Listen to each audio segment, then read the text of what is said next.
അസ്സലാമു അലൈക്കും വറഹ്മത്തുള്ളാഹി. അൽഹംദുലില്ലാഹി റബ്ബിൽ ആലമീൻ വസ്സലാത്തു വസ്സലാമു അലാ റസൂലിഹിൽ കരീം. ഇത്തഖുല്ലാഹ ഇബാദല്ലാഹി ഉസീക്കും ബിത്തഖ്വല്ലാഹ്. ബഹുമാനരായ സഹോദരന്മാരെ, സഹോദരിമാരെ, സർവശക്തനായ അള്ളാഹു ഇഹപര ജീവിതത്തിൽ നമ്മെ എല്ലാവരെയും അനുഗ്രഹിക്കുമാറാവട്ടെ. ഈ ക്ലാസ്സിലൂടെ നാം ഉദ്ദേശിക്കുന്നത് മുസ്ലിം സമൂഹത്തിലെ ഓരോ വ്യക്തിക്കും നമ്മുടെ കുടുംബത്തിൽ ഒരു മരണം സംഭവിച്ചാൽ എങ്ങനെ അത് കൈകാര്യം ചെയ്യണം എന്നതിനെ സംബന്ധിച്ച് പഠിപ്പിക്കുവാനാണ്. രോഗ സന്ദർശനം മുതൽക്ക് നമുക്ക് തുടങ്ങാം. വളരെ വിശദമായ ഒരു വിഷയമാണെങ്കിലും അത്യാവശ്യ കാര്യങ്ങൾ മാത്രമാണ് പറയാൻ ഉദ്ദേശിക്കുന്നത്. രോഗിയെ സന്ദർശിക്കുക എന്നത് നബി സല്ലല്ലാഹു അലൈഹി വസല്ലമ വളരെ പ്രധാനപ്പെട്ട ഒരു സുന്നത്തായിട്ടാണ് നമ്മെ പഠിപ്പിച്ചിട്ടുള്ളത്. ചെറിയ രോഗമാണെങ്കിലും വലിയ രോഗമാണെങ്കിലും ഒക്കെ നമ്മൾ സന്ദർശിക്കണം. മുസ്ലിങ്ങൾ പരസ്പരം സന്ദർശിക്കുന്ന സമ്പ്രദായമല്ല ഇസ്ലാമിലുള്ളത്. ഒരു മനുഷ്യൻ രോഗിയായാൽ അവരാരായിരുന്നാലും ജാതിയും മതവും നോക്കാതെ നമുക്ക് സന്ദർശിക്കാവുന്നതാണ്. ഒരു രോഗിയെ മുസൽമാനായ ഒരു രോഗിയെ നാം സന്ദർശിക്കുമ്പോൾ അദ്ദേഹത്തിന് രോഗം വർദ്ധിക്കുകയോ പ്രയാസമുണ്ടാക്കുകയോ ചെയ്യുന്നതൊന്നും ചെയ്യാൻ പാടില്ല. എന്നാൽ ആവശ്യമുള്ളതും ഡോക്ടർ വിലക്കാത്തതുമായ കാര്യങ്ങളൊക്കെ നിർവഹിച്ചു കൊടുക്കാം. നല്ല കാര്യങ്ങൾ അദ്ദേഹത്തോട് ഉപദേശിക്കുകയും ചെയ്യാം. പ്രത്യേകം നമസ്കാരത്തെ സംബന്ധിച്ച് രോഗത്തിൽ കിടക്കുന്ന വ്യക്തികളെ പ്രത്യേകമായി ഉണർത്തേണ്ടതുണ്ട് എന്ന് പ്രവാചകൻ പഠിപ്പിച്ചത് കാണാം. രോഗത്തിൽ നിന്ന് രോഗം കണ്ട് ആ രോഗിയെ സമാധാനിപ്പിച്ച് നാം തിരിച്ചു പോരുന്ന സന്ദർഭത്തിൽ പ്രവാചകൻ നമ്മെ പഠിപ്പിച്ച ഒരു പ്രാർത്ഥനയുണ്ട്. പല സന്ദർഭങ്ങളിലും പല രൂപത്തിലുള്ള പ്രാർത്ഥനകൾ പ്രവാചകൻ നിർവഹിച്ചിട്ടുണ്ട്. ഒന്ന്, അല്ലാഹുമ്മ റബ്ബന്നാസി അദ്ഹിബൽ ബഅസ വശ്ഫി അൻത ഷാഫി ലാ ഷിഫാഅ ഇല്ലാ ഷിഫാഉക ഷിഫാഅൻ ലാ യുഗാദിറു സഖമ എന്ന പ്രാർത്ഥനയാണ്. അല്ലാഹുവേ, യാതൊരു രോഗവും അവശേഷിക്കാത്ത വിധം ജനങ്ങളുടെ രക്ഷിതാവായ അല്ലാഹുവേ, ഇദ്ദേഹത്തിൻ്റെ രോഗത്തിന് ഷിഫയാക്കി കൊടുക്കണമേ. ഒരു രോഗവും അവശേഷിക്കാത്ത വിധം ഇദ്ദേഹത്തിന് നീ ശിഫ നൽകണമേ. നീയാകുന്നു ശിഫ നൽകുന്നവൻ, നീ നൽകുന്ന ശിഫയല്ലാതെ ശിഫയില്ല എന്നെല്ലാം ആശയമുള്ള പ്രാർത്ഥന നമ്മൾ പ്രാർത്ഥിക്കണം. ഇത് ബുഖാരി ഉദ്ധരിച്ച ഒരു ഹദീസിൽ കാണാവുന്ന ഒരു സംഗതിയാണ്. ഇനി അതുപോലെ തന്നെ രോഗി ശ്രദ്ധിക്കേണ്ട ചില കാര്യങ്ങളുണ്ട്. വളരെ വിഷമത്തിലും പ്രയാസത്തിലുമാകുന്ന സന്ദർഭത്തിൽ പോലും ഞാനൊന്ന് മരിച്ചെങ്കിൽ എന്ന് ഒരാളും പറയരുത് എന്നതാണ് ഇസ്ലാമിൻ്റെ തത്വം. ഒരിക്കലും അത് പറയാൻ പാടില്ല. വല്ലാതെ പ്രയാസപ്പെടുന്നുവെങ്കിൽ അല്ലാഹുമ്മ അഹ്യിനി മാ കാനത്തിൽ ഹയാത്തു ഖൈറല്ലി വ തവഫനി മാ കാനത്തിൽ വഫാത്തു ഖൈറല്ലി. പടച്ചവനെ, എനിക്ക് ജീവിതമാണ് ഉത്തമമെങ്കിൽ എന്നെ നീ നല്ല നിലക്ക് ജീവിപ്പിക്കണമേ. അല്ല, മരണമാണ് എനിക്ക് ഉത്തമമെങ്കിൽ എന്നെ നീ നല്ല നിലയിൽ മരിപ്പിച്ചു തരണമേ എന്ന് രോഗിക്ക് പ്രാർത്ഥിക്കാവുന്നതാണ്. അതേ പറയാൻ പാടുള്ളൂ എന്നാണ് നബി സല്ലല്ലാഹു അലൈഹി വസല്ലമ പഠിപ്പിച്ചിട്ടുള്ളത്. ഇനി രോഗിയായി കിടക്കുന്ന ഒരാളെ എങ്ങനെയാണ് കിടത്തേണ്ടത് എന്നത് നാം മനസ്സിലാക്കണം. നബി സല്ലല്ലാഹു അലൈഹി വസല്ലമ ഒരു സഹാബിയെ സന്ദർശിച്ച സമയത്ത് കിടത്തിയ രൂപം കണ്ടപ്പോൾ, അത് നബിയോട് പറഞ്ഞു കൊടുത്തപ്പോൾ അദ്ദേഹം പ്രകൃതിയെ ഇഷ്ടപ്പെട്ടിരിക്കുന്നു എന്ന് പറയുകയും പ്രവാചകൻ അത് അനുവദിക്കുകയും ചെയ്തു. അതെങ്ങനെയായിരുന്നു എന്ന് നമുക്ക് പരിശോധിക്കാം. തല വടക്ക് ഭാഗത്തേക്ക് വെക്കുക. എന്നിട്ട് ഒരു അല്പം മുഖം ഖിബിലക്ക് നേരെ തിരിച്ചു വെക്കുകയും ചെയ്യുക. ഇങ്ങനെ കിടത്താൻ കഴിയുമെങ്കിൽ അതാണ് ഏറ്റവും നല്ലത്. രണ്ടാമത്തെ രീതി, ഖിബിലക്ക് നേരെ കാല് വെക്കുക, തല ഒരൽപ്പം ഉയർത്തി വെക്കുകയും ചെയ്യുക. ഈ രണ്ട് രീതിയാണ് പ്രവാചകൻ പഠിപ്പിച്ചു തന്നിട്ടുള്ളത്. ഇതിൽ ഏതാണോ സൗകര്യമുള്ളത് അതനുസരിച്ച് ചെയ്യാം. ഖബറിൽ കിടത്തുന്ന രൂപം ആദ്യം പറഞ്ഞതാണ്. തല വടക്കോട്ടാക്കി ഖിബിലക്ക് നേരെ ചെരിച്ചാണ് കിടത്തേണ്ടത്. ഇനി മരിച്ച മനുഷ്യനെയും അങ്ങനെ തന്നെയാണ് കിടത്തേണ്ടത്. ഇതേതെങ്കിലും രണ്ടിലേതെങ്കിലും ഒരു രീതിയിൽ. അതിന് പ്രയാസമുണ്ടെങ്കിൽ സൗകര്യമുള്ള വിധത്തിൽ കിടത്താം. ഒരു റൂമിൽ രോഗിയെ കിടത്തിയിരിക്കുന്ന അല്ലെങ്കിൽ മരിച്ച മനുഷ്യനെ കിടത്തിയിരിക്കുന്ന ആ റൂമിൽ അതിന് സൗകര്യമില്ലെങ്കിൽ ഉള്ള വിധത്തിൽ കിടത്താവുന്നതേ ഉള്ളൂ. അതിന് യാതൊരു വിരോധവുമില്ല. അതിനെവിടെയും നീക്കി കൊണ്ടുപോവുകയോ എടുത്തു കൊണ്ടുപോവുകയോ ഒന്നും ചെയ്യേണ്ടതില്ല. നമ്മുടെ മുൻപിൽ വെച്ച് ഒരു രോഗി മരണപ്പെടുകയാണെങ്കിൽ ആ സന്ദർഭത്തിൽ അദ്ദേഹത്തിന് ഏറ്റവും ആവശ്യമുള്ളത് വെള്ളമാണ്. നാവ് വരണ്ടു പോകും, ചുണ്ടുണങ്ങിപ്പോകും. ഈ സന്ദർഭത്തിൽ വെള്ളം ഒരു പക്ഷേ കുടിക്കാൻ കഴിഞ്ഞു കൊള്ളണമെന്നില്ല. ഈ സന്ദർഭത്തിൽ വെള്ളം തൊട്ട് കൊടുക്കണം. ഒരു ശീല കൊണ്ടോ ഇത്തിരി പരുത്തി കൊണ്ടോ എന്തുകൊണ്ടെങ്കിലും വെള്ളം ഒന്നിങ്ങനെ ചുണ്ട് നനച്ചു കൊടുക്കുക. കുടിക്കാൻ കഴിയുന്ന ഒരാളാണ് എങ്കിൽ വെള്ളം കൊടുക്കുന്നതുകൊണ്ട് വിരോധമൊന്നുമില്ല. നമ്മുടെ നാട്ടിൽ ഈ വിഷയത്തിൽ ഒരു തെറ്റായ ധാരണ ഉണ്ട്. കുടുംബക്കാരെല്ലാവരും വെള്ളം കൊടുക്കണം, പ്രത്യേകിച്ച് സ്ത്രീകൾക്കിടയിലാണ് ഈ വിശ്വാസമുള്ളത്. വരുന്നവരൊക്കെ വെള്ളം കൊടുക്കണം, എന്നിട്ട് കൈ മാറി എല്ലാവരും വെള്ളം കൊടുക്കുന്നത് കാണാം. ഈ കൊടുക്കുന്ന വെള്ളം കാരണം രോഗി സ്വർഗത്ത് പോകും എന്നതാണ് ഇവരുടെ വിശ്വാസം. അതൊരിക്കലും ശരിയല്ല. വെള്ളം രോഗിക്ക് ആവശ്യമാണ്, മരിക്കുന്ന ഒരാൾക്ക് ആവശ്യമാണ്. വേജാറിലും വെപ്രാളത്തിലും പ്രയാസത്തിലുമാണ് അദ്ദേഹം ഉള്ളത്. ആ സന്ദർഭത്തിൽ അദ്ദേഹത്തിൻ്റെ ചുണ്ട് നനച്ചു കൊടുക്കണം. വെള്ളം മരണപ്പെട്ട് തുടങ്ങിയാൽ വെള്ളം ഇറങ്ങുകയില്ല. അപ്പോൾ വെള്ളം നനച്ചു കൊടുക്കുക, അത്രയേ വേണ്ടൂ. മറ്റൊരു കാര്യം, രോഗിക്ക് ലാ ഇലാഹ ഇല്ലല്ലാ എന്ന് ചൊല്ലിക്കൊടുക്കണം. ആരുടെയെങ്കിലും അവസാനത്തെ വാക്ക് ലാ ഇലാഹ ഇല്ലല്ലാ എന്നായാൽ അദ്ദേഹം സ്വർഗത്തിലാകും എന്നാണല്ലോ റസൂലുള്ളാഹി പഠിപ്പിച്ചത്. അത് ആ സമയത്ത് പറയാൻ കഴിയുന്ന ഒരു വാക്കല്ല. അതനുസരിച്ച് ജീവിച്ച് മരിക്കുന്ന ഒരാൾക്കേ ആ സ്വർഗം ലഭിക്കുകയുള്ളൂ. പക്ഷേ വെപ്രാളപ്പെട്ടുകൊണ്ടിരിക്കുന്ന, മരണത്തിൽ അകപ്പെട്ടുകൊണ്ടിരിക്കുന്ന ഈ മനുഷ്യനെ സംബന്ധിച്ചിടത്തോളം ഓർമ്മശക്തി നഷ്ടപ്പെടും. അത് ഓർമ്മിപ്പിക്കാൻ വേണ്ടി ഏതെങ്കിലും ഒരു ചുവട്ടിൽ ലാ ഇലാഹ ഇല്ലല്ലാ എന്ന് പറഞ്ഞു കൊടുക്കുക മാത്രമേ ചെയ്യണ്ടൂ. പറഞ്ഞോളിട്ടോ, ചെല്ലണം കേട്ടോ, നിങ്ങൾ ചെല്ലുന്നില്ലേ എന്ന ഉപദേശങ്ങളോ നിർദ്ദേശങ്ങളോ ഒന്നും തന്നെ പാടില്ലാത്തതാണ്. അതാണ് ആ കാര്യത്തിൽ ശ്രദ്ധിക്കേണ്ടത്. ഇനി രോഗി നമ്മുടെ മുൻപിൽ വെച്ച് മരണപ്പെടുകയാണ്. മരണപ്പെട്ട് കഴിഞ്ഞാൽ നമുക്ക് ചെയ്യാവുന്ന ചില കാര്യങ്ങളുണ്ട്. മരിച്ചു കിടക്കുന്ന ആളുകൾ നോക്കി നമ്മൾ പറയാറുണ്ട്, പുഞ്ചിരി തൂകി വളരെ ഉറങ്ങുന്ന പോലെ സ്വർഗത്തിൻ്റെ ഉടമയായിട്ട് തന്നെയാണ് മരിക്കുന്നത്. ഈ ആദ്യ അഭിപ്രായ പ്രകടനങ്ങൾക്കൊരു പ്രസക്തിയുമില്ല, ഒരു തെളിവുമില്ല.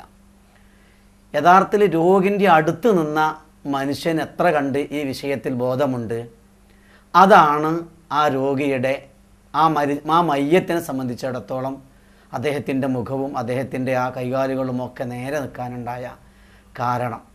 അതിന് ഇദ്ദേഹത്തിന് അറിയണം, അടുത്ത് നിൽക്കുന്ന ആളുകൾക്ക് അറിയണം. അതുകൊണ്ടാണ് പറഞ്ഞത്, എല്ലാവർക്കും ഈ വിഷയത്തെക്കുറിച്ച് നല്ല ഒരു ബോധം ഉണ്ടാവണം. ഒരാൾ നമ്മുടെ മുമ്പിൽ നിന്ന് എത്ര ഉറ്റവരും ഉടയവരും സ്നേഹബന്ധമുള്ളവരൊക്കെ ആണെങ്കിലും നമ്മൾ പൊട്ടിക്കരഞ്ഞു വേണം നെഞ്ചത്തടിക്കാനും ബഹളം വെക്കാനും അല്ല അവിടെ തയ്യാറാവേണ്ടത്. ഈ മരണപ്പെട്ട മനുഷ്യൻ എന്താണോ നിർവഹിച്ചു കൊടുക്കേണ്ടത് അത് ആദ്യം ചെയ്തു കൊടുക്കണം. കുറച്ച് കഴിഞ്ഞിട്ട് അത് ചെയ്തിട്ട് കാര്യമില്ല എന്നതുകൊണ്ടാണ് അത് പ്രത്യേകം ആ സന്ദർഭത്തിൽ ഓർമ്മിക്കണം എന്ന് പറഞ്ഞത്. ഞാൻ നിങ്ങൾക്കതിൻ്റെ രൂപം ശരിക്ക് എങ്ങനെയാണ് എന്താ ചെയ്യേണ്ടത് എന്നുള്ളത് ഒന്ന് കാണിച്ചു തരാം. ഒരു ശീല കഷ്ണം എടുത്തിട്ട് ഇത്തിരി വീതി ഉണ്ടാകുന്നതുകൊണ്ട് വിരോധമൊന്നുമില്ല. നേരെ ഈ ശീല ഇങ്ങനെ ഒന്ന് കീറണം, ഇത്ര. അതുപോലെ തന്നെ രണ്ടാമത്തെ ഈ ഷെയ്ഡും ഒന്ന് കീറണം. ഇങ്ങനെ ഇതിങ്ങനെ കീറി കെട്ടുന്നതുകൊണ്ടുള്ള ഗുണം, ഈ രണ്ടും ഇതും ഇങ്ങനെ വെച്ചിട്ട് ഇതാ ഈ താടിൻ്റെ ഇവിടെ വെച്ച് കെട്ടുക. ഇങ്ങനെ വെച്ച് ഈ ചെവിയുടെ ഇതിലെടുക്കണം. അതുപോലെ തന്നെ ഇപ്പുറത്തും ഈ ചെവിയുടെ ഇതേ സൈഡിന് തന്നെ എടുക്കണം. ഇങ്ങനെ വെച്ചിട്ട് ഈ സൈഡിൽ താടിൻ്റെ ഇപ്പുറം അതുപോലെ തന്നെ ഇങ്ങനെ നേരെയാക്കി ശരിക്ക് അടുപ്പിച്ച് വെച്ചിട്ട് വേണം കെട്ടാൻ. അതിൻ്റെ മുൻപായി ആദ്യം ചെയ്യേണ്ടത് കണ്ണ്, ഒരു മനുഷ്യൻ മരിക്കുന്ന സമയത്ത് റൂഹിനെ പിന്തുടരും കണ്ണ് ചിമ്പിച്ചു കൊടുക്കണം. രണ്ട് കണ്ണും ഇതേപോലെ ചിമ്പിച്ചു കൊടുക്കുക ആദ്യം. എന്നിട്ട് തുറന്നിരിക്കുന്ന വായ നേരെ പിടിച്ചിട്ട് ഈ തുണി കീറിയിട്ട് രണ്ട് ഭാഗവും ചെവിയുടെ അപ്പുറം ഇപ്പുറം ഇട്ടിട്ട് ഇങ്ങനെ വലിച്ച് കെട്ടണം. ഇങ്ങനെ വൃത്തിയായി കെട്ടുക.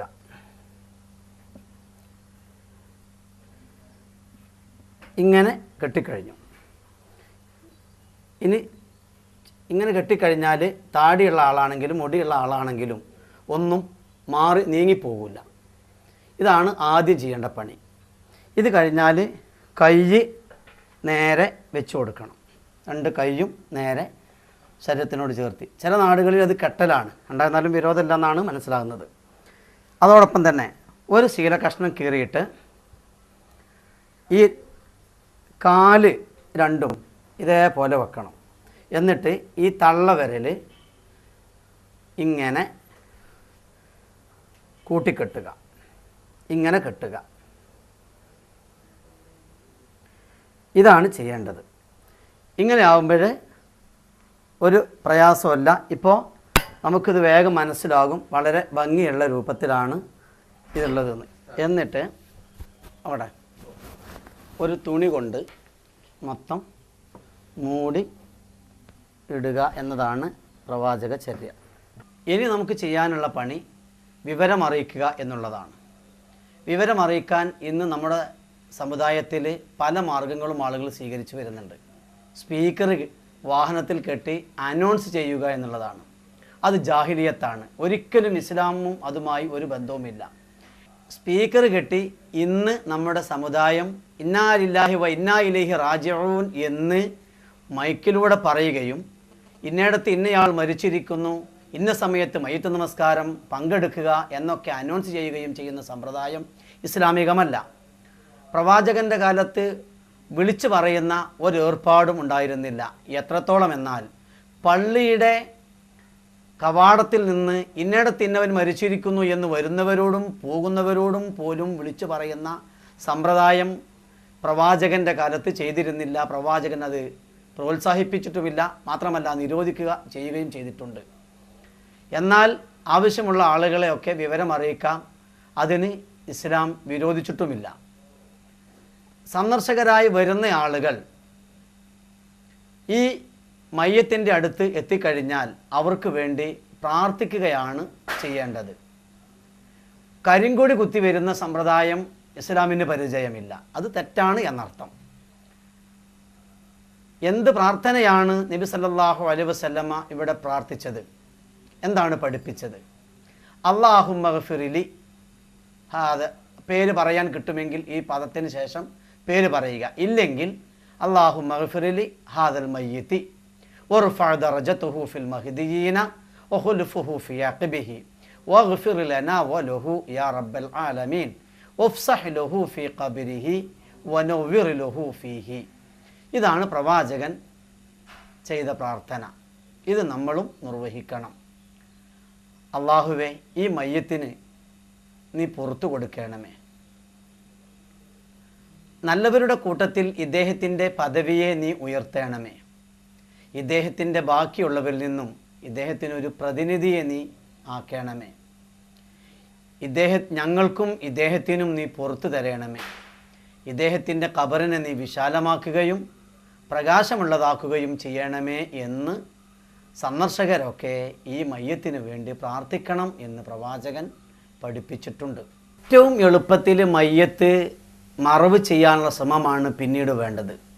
താമസിപ്പിക്കുക എന്നുള്ള സമ്പ്രദായം ഇസ്ലാം അനുവദിക്കുന്നില്ല. ഏത് വിധത്തിൽ മരിച്ച വ്യക്തിയാണെങ്കിലും എളുപ്പത്തിൽ മറവ് ചെയ്യാനുള്ളൊരു ശ്രമം. കൂട്ടത്തിൽ ഞാനൊരു കാര്യം ഈ സന്ദർഭത്തിൽ സൂചിപ്പിക്കട്ടെ. ഗൾഫ് നാടുകളിൽ നിന്ന് മരിച്ച മനുഷ്യരെ നമ്മൾ അവിടുന്ന് കെട്ടിവലിച്ച് ദിവസങ്ങളോളം പ്രയാസപ്പെട്ട് ഇവിടെ കൊണ്ടുവന്ന് കുടുംബങ്ങൾക്കൊന്ന് കാണിച്ചു കൊടുക്കുന്ന സമ്പ്രദായം ഇസ്ലാമുമായി അതിന് വലിയ ബന്ധമൊന്നുമില്ല. എവിടെയാണോ മരിച്ചത് അവിടെ മറവ് ചെയ്യലാണ് ഏറ്റവും നല്ലത്. ഹജ്ജിന് പോയ വ്യക്തിയാണ് മരിച്ചതെങ്കിൽ നമ്മൾ മക്കയിൽ മറവ് ചെയ്യും. എന്നാൽ വേറെ ഏത് രാജ്യത്താണെങ്കിലും ആ രാജ്യത്ത് മറവ് ചെയ്യുന്നതാണ് ഏറ്റവും ഉത്തമം എന്നുകൂടി കൂട്ടത്തിൽ നാം മനസ്സിലാക്കുക. ഇനി നമുക്ക് മയ്യത്ത് കുളിപ്പിക്കണം. ആരാണ് മയ്യത്ത് കുളിപ്പിക്കേണ്ടത് എന്ന് നാം മനസ്സിലാക്കേണ്ടതുണ്ട്. നാട്ടിൽ ഇതിന് നിശ്ചയിക്കപ്പെട്ട ആളുകളാണ് സാധാരണ കുളിപ്പിക്കാറുള്ളത്. ഒന്നുകിൽ മൊല്ലാക്ക, അല്ലെങ്കിൽ മോരേര്, അല്ലെങ്കിൽ മൊല്ലാച്ചി പോലെയുള്ള ആളുകൾ ആരെങ്കിലും വിളിച്ചു വരുന്നു. അവർ വരുന്നത് വരെ കാത്തിരിക്കുന്ന ഒരു സമ്പ്രദായമുണ്ട്. ഞാൻ നേരത്തെ തുടക്കത്തിലേ പറഞ്ഞിട്ടുണ്ട്, ഒരു മയ്യത്തിൻ്റെ ഖബറിലേക്ക് ഇറക്കി വെക്കുന്നത് വരെയുള്ള എല്ലാ കർമ്മങ്ങളും നിർവഹിക്കേണ്ടത് ഏറ്റവും അടുത്ത ബന്ധമുള്ളവരാണ് എന്നാണ്. മയ്യത്ത് കുളിപ്പിക്കേണ്ടതും അങ്ങനെ തന്നെയാണ്, ഏറ്റവും അടുത്ത ബന്ധമുള്ള ആളുകൾ. ഇതിൽ ഒരു സ്ത്രീ മരിച്ചാൽ സാധാരണഗതിയിൽ സ്ത്രീകളും, പുരുഷൻ മരിച്ചാൽ പുരുഷന്മാരുമാണ് കുളിപ്പിക്കേണ്ടത്. എന്നാൽ ഭാര്യ മരിച്ചാൽ ഭർത്താവ് കുളിപ്പിക്കണം, ഭർത്താവ് മരിച്ചാൽ ഭാര്യ കുളിപ്പിക്കണം. ഇതാണ് പ്രവാചകൻ്റെ ചര്യയും സഹാബാക്രാമുകൾ നിർവഹിച്ചിട്ടുള്ളതും അങ്ങനെ തന്നെയാണ്. ധാരാളം തെളിവുകൾ ഹദീസുകളിൽ ആ വിഷയങ്ങളിൽ കാണാൻ കഴിയും. ഈ വിഷയത്തിൽ മടിക്കേണ്ടതില്ല. ഭാര്യ മരിച്ചാൽ ഭർത്താവിൻ്റെ ജോലി, ഭർത്താവ് മരിച്ചാൽ ഭാര്യ ജോലി ദുഃഖിക്കുക എന്നുള്ളതല്ല. ഭാര്യ എവിടെയെങ്കിലും ഒരു റൂമിൽ പോയി ഇരുന്ന് പൊട്ടിക്കരഞ്ഞ് ഇനി എനിക്കാരാണോ എന്ന് അന്വേഷിക്കുന്ന പരിപാടിയല്ല വേണ്ടത്. മറിച്ച് അയാളെ കുളിപ്പിച്ച് കഫൻ ചെയ്ത് നമസ്കരിച്ച് സന്തോഷപൂർവ്വം പറഞ്ഞയക്കുകയാണ് വേണ്ടത്. വല്ലാഹു യദൂ ഇലാ ദാരിസ്സലാം. അള്ളാഹു നിങ്ങളെ ക്ഷണിക്കുന്നത് സമാധാനത്തിൻ്റെ, സന്തോഷത്തിൻ്റെ, രക്ഷയുടെ വീട്ടിലേക്കാകുന്നു. ആ വീട്ടിലേക്ക് സന്തോഷപൂർവ്വം പറഞ്ഞയക്കുക. ദുഃഖവും വിഷമവും പ്രയാസവും മാനസിക പ്രതിസന്ധികളും ഒക്കെ നമുക്കുണ്ടാകും. അതൊക്കെ ഉണ്ടെങ്കിലും അതെല്ലാം ഒതുക്കി വെച്ച് ഈ വ്യക്തിക്ക് വേണ്ടത് എന്തോ അത് നിർവഹിച്ചു കൊടുക്കുക എന്നതാണ് നമ്മുടെ ബാധ്യത. അതുകൊണ്ട് തന്നെ കുളിപ്പിക്കുന്ന രീതി നാം ദിവസവും കുളിക്കുകയും ഒളു ചെയ്യുകയും നമസ്കരിക്കുകയും ഒക്കെ ചെയ്യുന്നത് പോലെ നമുക്കെല്ലാവർക്കും അറിയണം. ഏറ്റവും അടുത്ത ബന്ധു മരിച്ചാൽ ഏറ്റവും അടുത്ത ബന്ധു ആ കർമ്മം നിർവഹിക്കാൻ ഉള്ള അറിവും യോഗ്യതയും ഉണ്ടായിരിക്കണം. അതാണ് നിങ്ങളോട് ഈ വിഷയത്തിൽ ഇത്രമാത്രം ഈ കാര്യം ഊന്നി സംസാരിക്കാൻ കാരണം എന്ന് ഉണർത്തുകയാണ്. ഇനി കുളിപ്പിക്കുന്ന ആളുകൾക്ക് ഉണ്ടാവേണ്ട യോഗ്യത. നമ്മുടെ നാട്ടിലെ ആളുകളുടെ വിശ്വാസം പണ്ഡിതനാവണം, ഒരുപാട് ചെല്ലാനും പറയാനും എന്തൊക്കെയോ ഉണ്ട് എന്നുള്ള ധാരണ കാരണം സാധാരണക്കാർക്കൊന്നും ഇത് ചെയ്യാൻ കഴിയില്ല, അതുകൊണ്ട് അതിന് വലിയ അറിവുള്ള ഒരാൾ വേണം എന്നൊരു ധാരണ ഉണ്ട്. ആ ധാരണ തിരുത്തുകയാണ് ഈ ക്ലാസ്സിൻ്റെ മറ്റൊരു ഉദ്ദേശവും കൂടെ. നമ്മൾ പ്രത്യേകിച്ചൊന്നും അതിൽ പറയാനില്ല. ഒരു യോഗ്യത നമുക്കുണ്ടാവണം. ഒരു മയ്യത്ത് കുളിപ്പിക്കുമ്പോൾ പല പ്രയാസങ്ങളും ഉണ്ടാകും. ചിലപ്പോൾ വാസന ഉണ്ടാകും, പൊട്ടിയതും മുറിഞ്ഞതും, ചിലപ്പോൾ പുഴു അരിച്ചതുണ്ടാകും. ഇങ്ങനെ പല പോരായ്മകളും ഉണ്ടാകും. ആ പോരായ്മകൾ പുറത്ത് പറയരുത്. അപകടത്തിൽപ്പെട്ടിട്ടോ അല്ലെങ്കിൽ കൊലപ്പെടുത്തിയതൊന്നും അല്ല. സാധാരണഗതിയുള്ള ഒരു മയ്യത്താണെങ്കിൽ അയാൾക്കുണ്ടാകുന്ന പോരായ്മകൾ നമ്മൾ പുറത്ത് പറയാൻ പാടില്ല. അത് പറഞ്ഞാൽ നമുക്ക് അള്ളാഹുവിൻ്റെ പക്കൽ നിന്ന് ശിക്ഷ കിട്ടും എന്ന് മാത്രമല്ല, നബി സല്ലല്ലാഹു അലൈഹി വസല്ലം പഠിപ്പിച്ചത് എന്താ? ഒരു മനുഷ്യൻ്റെ ന്യൂനതകൾ മറച്ചു വെച്ചാൽ അള്ളാഹു ഇവൻ്റെ ന്യൂനതകളും മറച്ചു വെക്കും. ഒരു മയ്യത്തിൻ്റെ ന്യൂനത നമ്മളും കുളിപ്പിച്ചതിന് ശേഷം പുറത്ത് പറഞ്ഞാൽ അള്ളാഹുവിൻ്റെ പക്കൽ നമുക്ക് ശിക്ഷ കിട്ടും. അതുകൊണ്ട് ഒരിക്കലും ഒരു ന്യൂനതയും നമ്മൾ പുറത്ത് വിളിച്ച് പറയാൻ പാടില്ല. ഇതാണ് പ്രവാചകൻ ഈ ആശയത്തിലൂടെ നമ്മെ ബോധ്യപ്പെടുത്തുന്നത്. മയ്യത്ത് കുളിപ്പിക്കുമ്പോൾ ഒരു മറക്കകത്ത് വെച്ചായിരിക്കണം എന്ന് പ്രവാചകൻ പ്രത്യേകം പഠിപ്പിച്ചിട്ടുണ്ട്. സാധാരണ എത്ര വലിയ വീടുണ്ടാക്കുമ്പോഴും നമുക്ക് കുളിക്കാനുള്ള ബാത്റൂമും ഒക്കെ നമ്മൾ ശരിപ്പെടുത്തും. എന്നാൽ സഹോദരങ്ങളെ, ഒരു നല്ല വീടുണ്ടാക്കുമ്പോൾ ഒരു മയ്യത്ത് കുളിപ്പിക്കാൻ പറ്റാവുന്ന വിധത്തിലുള്ള ഒരു ഇത്തിരി വലുപ്പമുള്ള ഒരു ബാത്റൂം ഒരു വീട്ടിൽ ഉണ്ടാകുന്നത് നല്ലതാണ്. എന്നാൽ ഈ മയ്യത്തിനായിട്ട് പുറത്തു കൂടെ ഇങ്ങനെ നടക്കേണ്ടതില്ല. അല്ലെങ്കിൽ ദാർപ്പായ കെട്ടി മറ കെട്ടി അതിലേക്ക് താങ്ങിക്കൊണ്ടുപോയി അവിടെ കിടത്തി പ്രയാസപ്പെട്ട് ഈ അവസ്ഥ ഒഴിവാക്കാൻ സാധിക്കുമെങ്കിൽ ഒരു വീടുണ്ടാക്കുമ്പോൾ അതിന് പറ്റുന്ന ഒരു റൂം കൂടി, ഒരു ബാത്റൂം കൂടി ശരിപ്പെടുത്തലാണ് നല്ലത്. സാധാരണ നമ്മൾ കുളിക്കുന്ന ബാത്റൂമിൽ വെച്ച് കുളിപ്പിക്കാൻ പാടില്ല എന്നുള്ളൊരു അന്ധവിശ്വാസം മനുഷ്യന്മാർക്കിടയിലുണ്ട്. അത് ശരിയല്ല. ഏതായിരുന്നാലും ഒരു മറക്കകത്ത് വെച്ച് മാത്രമേ മയ്യത്ത് കുളിപ്പിക്കാൻ പാടുള്ളൂ. അതുപോലെ തന്നെ ആ സമയത്ത് മയ്യത്ത് കുളിപ്പിക്കുന്ന സമയത്ത് ഒരുപാട് ആളുകൾ ചുറ്റും കൂടി നിൽക്കുന്നത് ശരിയല്ല. ഏറ്റവും കുറഞ്ഞ ആളുകൾ മാത്രമേ അതിന് നിൽക്കാൻ പാടുള്ളൂ. കാരണം കൂടുതൽ ആളുകൾ നിൽക്കുകയാണെങ്കിൽ പിന്നെ എന്തിനാ അവിടെ കുറേ മറൻ്റെ ആവശ്യം അതിന് വേണ്ടി വരുമല്ലോ. അപ്പോൾ മറക്കകത്ത് വെച്ച് എന്നതുകൊണ്ട് ഉദ്ദേശിക്കുന്നത് ആളിൽ നിന്ന് മറിഞ്ഞിരിക്കാൻ തന്നെയാണ്. അതുകൊണ്ട് കൂടുതൽ ആളുകൾ ആ കുളിപ്പിക്കുന്ന സ്ഥലത്ത് ഉണ്ടാവാൻ പാടില്ല. സാധാരണ എല്ലാവരും കൂടി കുളിപ്പിക്കുന്ന സമ്പ്രദായം ശരിയുമല്ല. അതിന് ഉത്തരവാദിത്തപ്പെട്ട ആളുകൾ, അത്യാവശ്യക്കാർ മാത്രമേ അതിലുണ്ടാവാൻ പാടുള്ളൂ. ഇനി കുളിപ്പിക്കുന്നതിൻ്റെ മുൻപ് നമ്മൾ തയ്യാറാക്കി വെക്കേണ്ട ചില കാര്യങ്ങൾ. സോപ്പ് ലേശം എടുത്ത് വെക്കണം. സോപ്പോ താളിയോ ആവാം. സാധാരണ ഒരു കല്യാണത്തിന് ഒരുങ്ങുന്ന മാതിരി കുറേ ചെമ്പ് വെച്ചിട്ട് പുഴുങ്ങാൻ വെക്കണ പോലെ അടുപ്പും വെള്ളമൊക്കെ തിളപ്പിക്കുന്നത് കാണാം. വെള്ളമൊക്കെ തിളപ്പിച്ചുണ്ടാക്കുന്നത് കാണാം. ഏറ്റവും നല്ലത് ശുദ്ധമായ പച്ച വെള്ളത്തിൽ കുളിപ്പിക്കുക എന്നുള്ളതാണ്. ഇതാണ് എല്ലാ ഗ്രന്ഥങ്ങളും സഹാബികളുടെ കാലത്ത് നടന്നതൊക്കെ അങ്ങനെ തന്നെ. അപ്പം അങ്ങനെ ചെയ്താൽ മതി. ശുദ്ധമായ പച്ചവെള്ളം. ഇനി എപ്പോഴെങ്കിലും ഒരു തിരി ചുടുവെള്ളം ഉപയോഗിക്കണമെങ്കിൽ അത് തെറ്റ് എന്ന അർത്ഥത്തിലല്ല ഈ പറയുന്നത്. നമുക്ക് ചിലപ്പോൾ മടങ്ങിയത് നിർത്താനോ പിടിക്കാനോ ഒക്കെ വേണമെങ്കിൽ അത് ചുടുവെള്ളം കൊണ്ട് ഉപയോഗിക്കാം. അതിന് വിരോധമൊന്നുമില്ല. പച്ചവെള്ളമാണ് ഏറ്റവും നല്ലത്. അത് മുക്കി അടച്ച് വൃത്തിയായിട്ട് എടുത്തു വെക്കുക. ഒരിത്തിരി വെള്ള ശീല കഷ്ണവും എടുത്തു വെക്കുക, നമുക്കത് ആവശ്യമുണ്ട്. അതുപോലെ തന്നെ കർപ്പൂരം ഒരു ലേശം പൊടിച്ചിട്ട് ഒരു പാത്രത്തിലിട്ട് വെക്കുന്നത് സൗകര്യമാണ്. അന്നേരം തന്നെ ഇട്ട് വെച്ചുകൊള്ളണമെന്നൊന്നുമില്ല, കുറച്ച് കഴിഞ്ഞിട്ടാലും മതി. അവസാനം അത് ആ വെള്ളം ഒഴുക്കണം. അപ്പം ഒരുങ്ങുക എന്നുള്ള നിലയ്ക്ക് ഈ വെള്ളത്തിൽ അത് ഒരു പാത്രത്തിൽ അവിടെ ഇട്ട് വെക്കുക. എന്നിട്ട് മയ്യത്തിനെ കൊണ്ടുപോയിട്ട് ഒരു കട്ടിലിൽ കടത്തുക. കട്ടിൽ കടത്തുമ്പോൾ വെള്ളം താഴോട്ട് പെട്ടെന്ന് ഒഴുകി പോകത്തക്ക വിധത്തിലുള്ള ഒരു കട്ടിൽ. അതിന് തലയുടെ ഭാഗം അടിയിൽ വല്ല കല്ലോ മരക്കഷ്ണം എന്തെങ്കിലും വെച്ച് ലേശം കട്ടിലിൻ്റെ അടി ഒന്ന് പൊന്തിക്കുക. കാലിൻ്റെ ഭാഗം ഒന്ന് താഴ്ത്തിയും വെക്കുക. എന്നാൽ മയ്യത്തിൻ്റെ ശരീരത്തിൽ ഒഴിക്കുന്ന വെള്ളം അങ്ങോട്ട് ഒഴുകി പോകാൻ അത് എളുപ്പമായിരിക്കും. അതിന് വേണ്ടി സൗകര്യത്തിന് വേണ്ടിയാണ് അങ്ങനെ ചെയ്യുന്നത്. അതിന് പറ്റുന്ന സൗകര്യമുള്ളൊരു കട്ടിലായിരിക്കണം എന്നേ ഉള്ളൂ. അഴുക്കില്ലാത്ത ആണെങ്കിൽ ഒന്ന് കഴുകി വൃത്തിയാക്കിയിട്ടുള്ള ഒരു കട്ടിൽ. അങ്ങനെ ചെയ്തു കഴിഞ്ഞാൽ കുളിപ്പിക്കാൻ അവകാശപ്പെട്ട വ്യക്തികൾ വന്ന് കുളിപ്പിക്കാൻ വരിക. ഇനി എങ്ങനെയാണ് കുളിപ്പിക്കേണ്ടത് എന്നതിനെ സംബന്ധിച്ച് നേർക്ക് നേരെ കാണിച്ചു തരാനാണ് ഉദ്ദേശിക്കുന്നത്. ശ്രദ്ധിച്ച് കാണുകയും എന്നിട്ട് അതേ രൂപത്തിൽ നിർവഹിക്കാൻ ശ്രമിക്കുകയും ചെയ്യണം. ഈ തുണിയുടെ വക്ക് ആദ്യം നമുക്കൊന്നും ഇങ്ങോട്ട് ചെയ്യണ്ട. നമ്മൾ കടയിൽ നിന്ന് വാങ്ങിച്ചു കൊണ്ടുവന്ന പുതിയ തുണിയാണ്. പക്ഷേ മയ്യത്തിന് നല്ലത് പഴയ തുണിയാണ് എന്ന് നബി സല്ലല്ലാഹു അലൈഹി വസല്ലം പറഞ്ഞിട്ടുണ്ട്. നമ്മുടെ നാട്ടിൽ പഴയ തുണി അങ്ങനെ ആൾ ഉപയോഗിക്കാറില്ല. ഈ തുണി നമുക്ക് ഈ എടുക്കുന്ന വക്ക് നമുക്കൊരാവശ്യമില്ല. ഇതെടുത്തിട്ട് നമ്മൾ ചെയ്യേണ്ട പണി എന്താ പറയുക, മയ്യത്തിൻ്റെ നീളം കുറച്ച് കാല് അങ്ങോട്ടും അപ്പുറത്തേക്കും കുറച്ചുകൂടെ അങ്ങോട്ട് പോട്ടെ, ലേശം അപ്പുറത്തേക്കും ഇപ്പുറത്തേക്കും ഇട്ടിട്ട് നീളം മുറിക്കുക. ഈ നീളം കണക്കാക്കുക. ഈ നീളം കണക്കാക്കിയിട്ട് തുണി മുറിക്കണം. കാരണം മൂടി കഴിയുമ്പോൾ പൊതിഞ്ഞ് കഴിയുമ്പോൾ തുണി കുറച്ചും കൂടെ നീളമുണ്ടെങ്കിൽ മാത്രമേ നടക്കുകയുള്ളൂ. എന്നിട്ട് തുണി നമ്മൾ വേറെ മുറിക്കണം. ഈ തുണി ഈ നേരത്തെ അളവെടുത്തതിനനുസരിച്ച് നമ്മൾ തുണി ഒരല്പം നീട്ടി മുറിക്കുകയാണ്. ഇനി ഇത് ആദ്യം മുറിക്കുന്ന തുണി വലിയ തുണിയായിരിക്കണം. കാരണം ഏറ്റവും അടിയിൽ വരേണ്ട തുണി അതാണ്. ബാക്കിയുള്ള തുണികളൊക്കെ ചെറുതായി എന്ന് വിചാരിച്ച് യാതൊരു വിരോധമല്ല.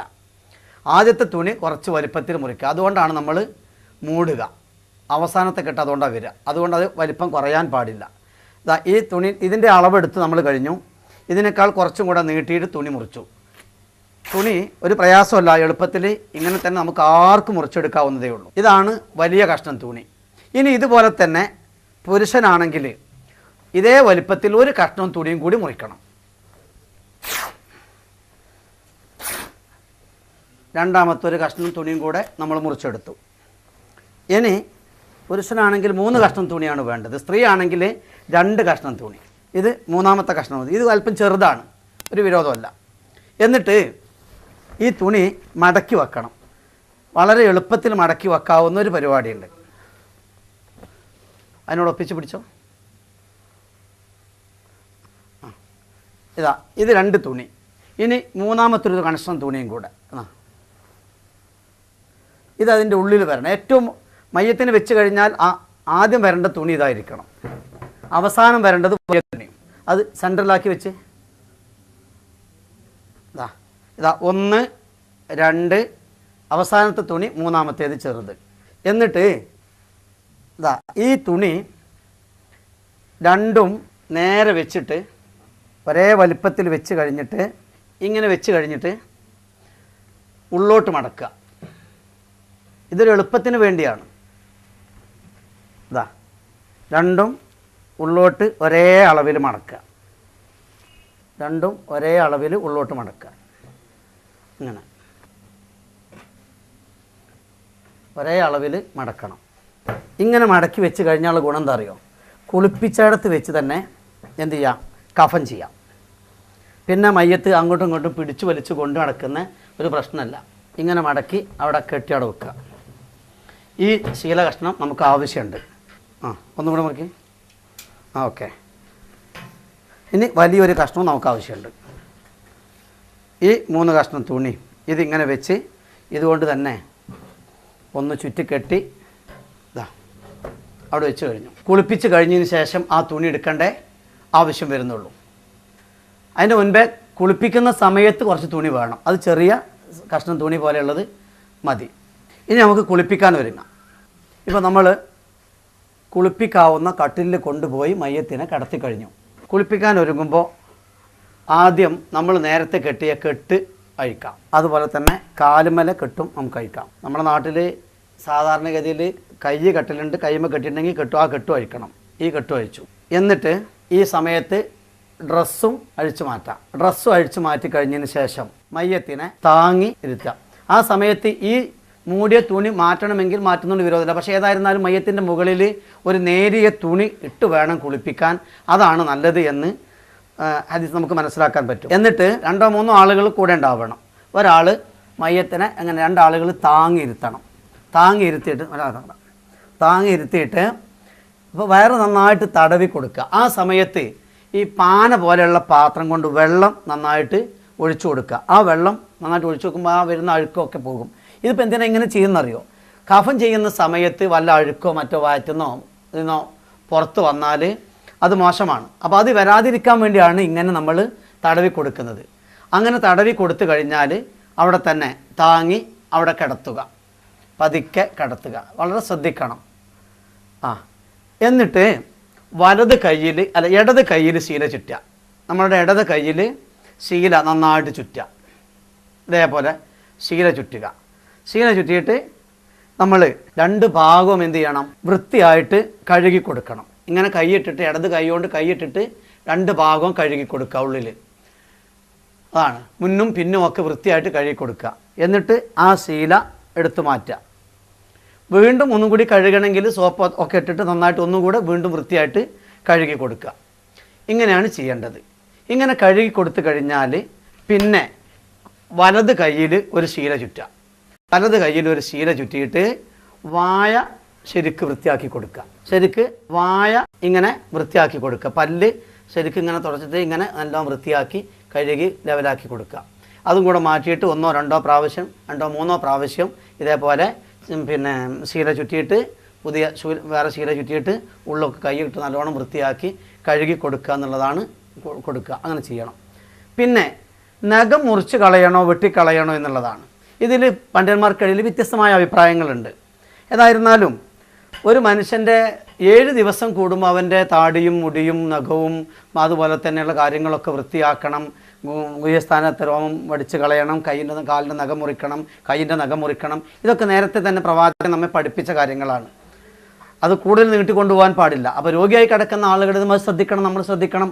ചെയ്യാൻ കഴിയാത്ത ഒരാളാണെങ്കിൽ ഈ നഖം മുറിച്ചു കൊടുക്കുന്ന കാര്യങ്ങളൊക്കെ നമ്മൾ ശ്രദ്ധിക്കേണ്ടതാണ്.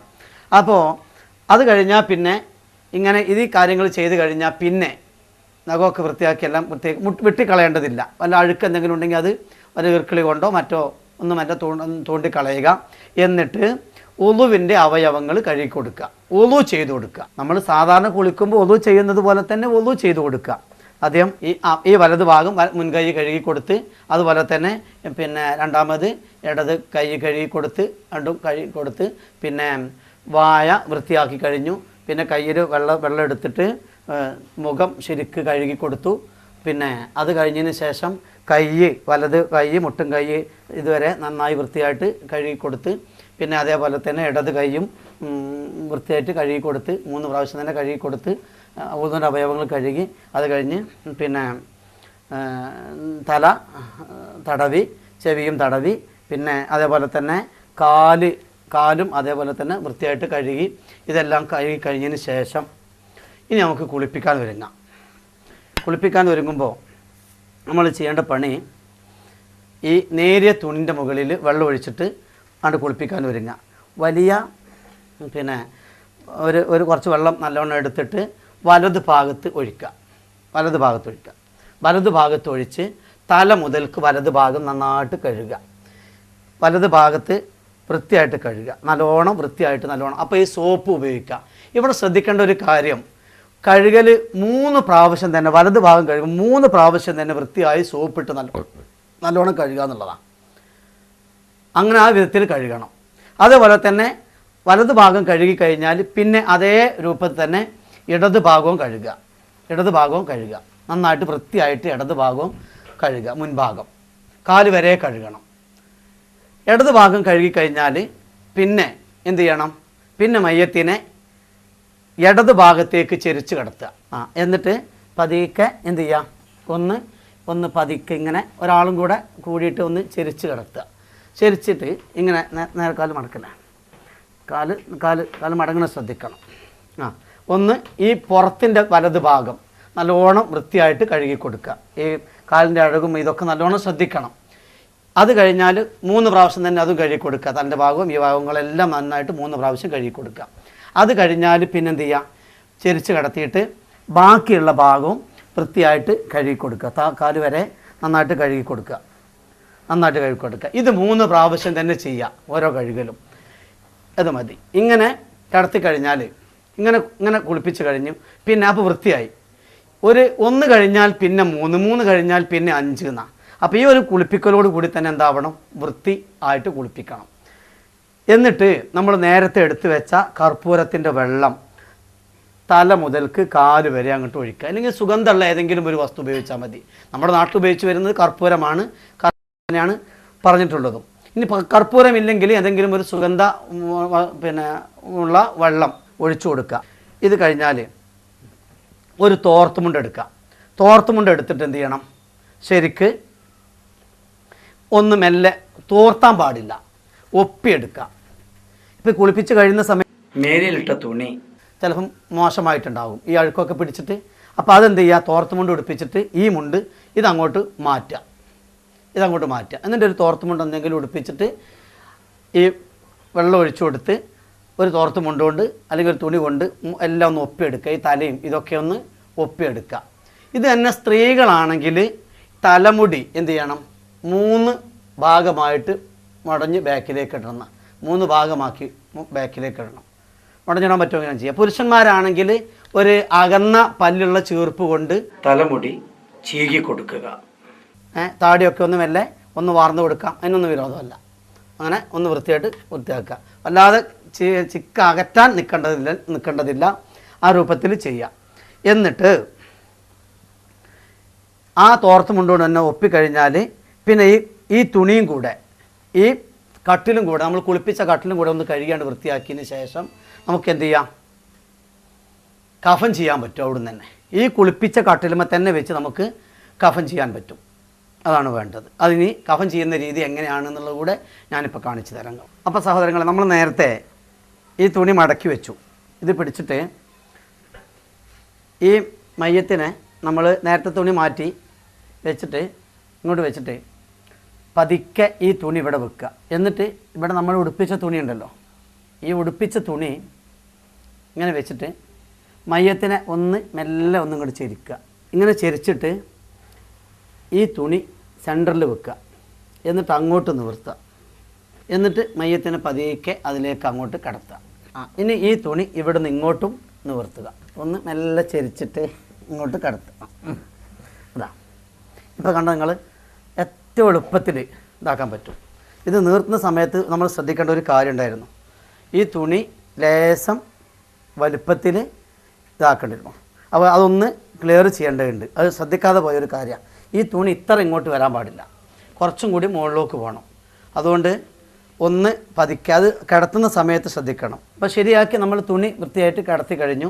ഇനി മയ്യത്തിനെ നമ്മൾ എന്ത് ചെയ്യണം, ഈ തുണിയിൽ പൊതിയണം. പൊതിയേണ്ട സിസ്റ്റം എങ്ങനെയാണെന്ന് നമ്മൾ മനസ്സിലാക്കുക. വേണ്ടത് ഒന്നാമത്തെ തുണി, ആദ്യം നമ്മൾ എടുത്ത ചെറിയ തുണി ഇതാ, അത് ഇടത് ഭാഗം എന്ത് ചെയ്യണം, ആദ്യം വലത് ഭാഗത്തേക്ക് വെക്കുക. ഈ തുണി ചെറുതാണ്, നമുക്കറിയാലോ.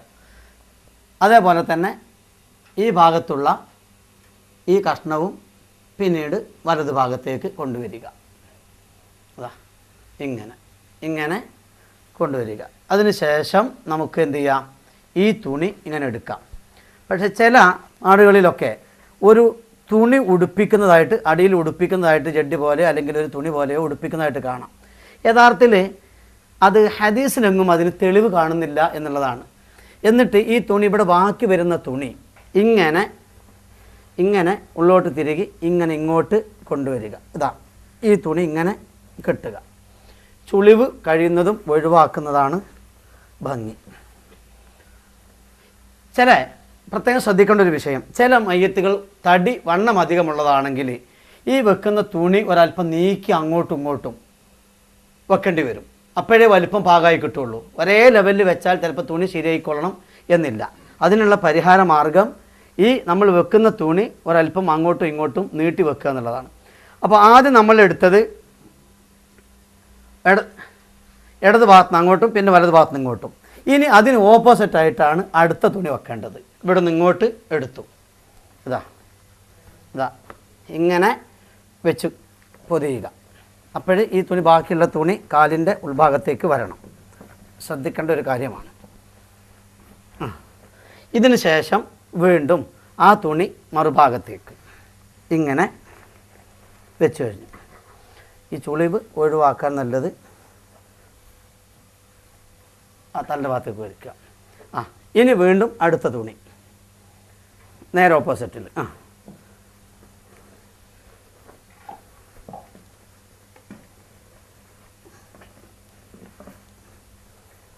ചുളിവില്ലാതെ വലിച്ച് ലെവലാക്കുക. ഇനി ഈ തുണിയും മയ്യത്തിൻ്റെ തുണിയിൽ സുഗന്ധം ഉപയോഗിക്കണം, അത് സുന്നത്താണ്. എന്നിട്ട്